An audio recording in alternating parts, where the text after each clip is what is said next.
People like to pick and choose segments from the Old Testament, such as things like stoning those who commit adultery and other laws that were unique to Israelites when God used Moses to establish the covenant. The thing is, people forget that God had to work for humans at that present time. Unfortunately, a lot of bad things were acceptable at that time. And since human society, thousands of years ago, were built upon these things we've long outgrown, God had to work with us, our ancestors, like a father navigating their child, teaching them slowly over time. As don't forget, 1,000 years is like a day to God. It was baby steps for the early Israelites. He was helping them grow and develop, which passed on to their descendants. Because as a new father, they can't just say to their toddler child, stop doing something. You have to show them over time why they should feel bad about doing things that are wrong. And then as they get older, take after the way the parents taught them. And that is how God worked with the early Israelites. And over time, the children of Israel and the followers of Christ turned away from things that were part of ancient society God didn't want in the first place, because God never intended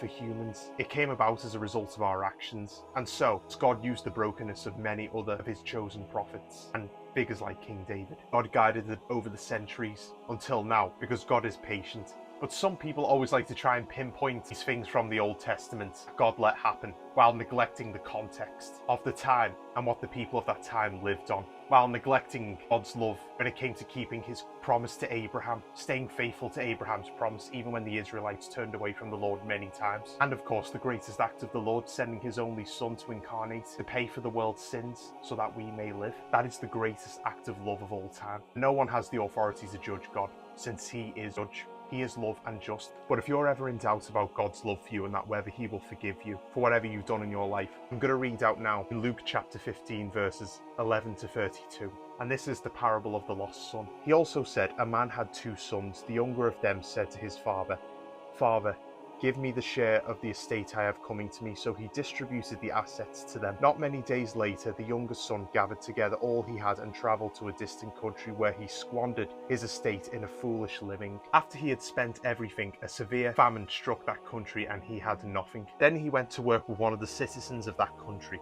who sent him in the fields to feed pigs. He longed to eat his fill from the pods that the pigs were eating, but no one would give him anything. When he came to his senses, he said, how many of my father's hired workers have more than enough food, and here I am dying of hunger? I'll get up, go to my father, and say to him, Father, I have sinned against heaven and in your sight. I'm no longer worthy to be called your son. Make me like one of your hired workers. He got up and went to his father, but while the son was still a long way off, his father saw him and was filled with compassion. He ran, threw his arms around his neck and kissed him. The son said to him, Father, I have sinned against heaven and in your sight. I am no longer worthy to be called your son. But the father told his servants, quick, bring out the best robe and put it on him, a ring on his finger and sandals on his feet. Then bring the fattened calf and slaughter it, and let's celebrate with a feast. Because this son of mine was dead and is alive again. He was lost and is found. So they began to celebrate. Now his older son was in the field. As he came near the house, he heard music and dancing. He summoned one of his servants, questioning what these things meant. Your brother is here, he told him, and your father has slaughtered the fattened calf because he has him back safe and sound.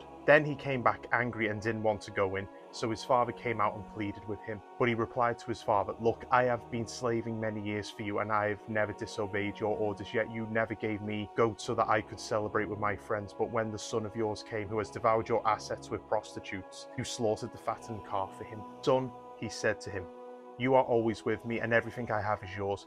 But we had to celebrate and rejoice because this brother of yours was dead and is alive again. He was lost and is found. That goes to show you God's true character. He is a loving father who wants us all to come back to him. Many people are dead, not the ones in the ground, but many, countless people across the world are dead at the moment. And like in another parable of the lost sheep, God is like the shepherd who will go out to search for the one sheep and leave the 99 behind, and he will rejoice more over one sheep who has returned over than the 99 who remained. If you come to him with a heart seeking forgiveness, the Lord, like your Father, will welcome you with open arms and celebrate. That shows how much God loves us.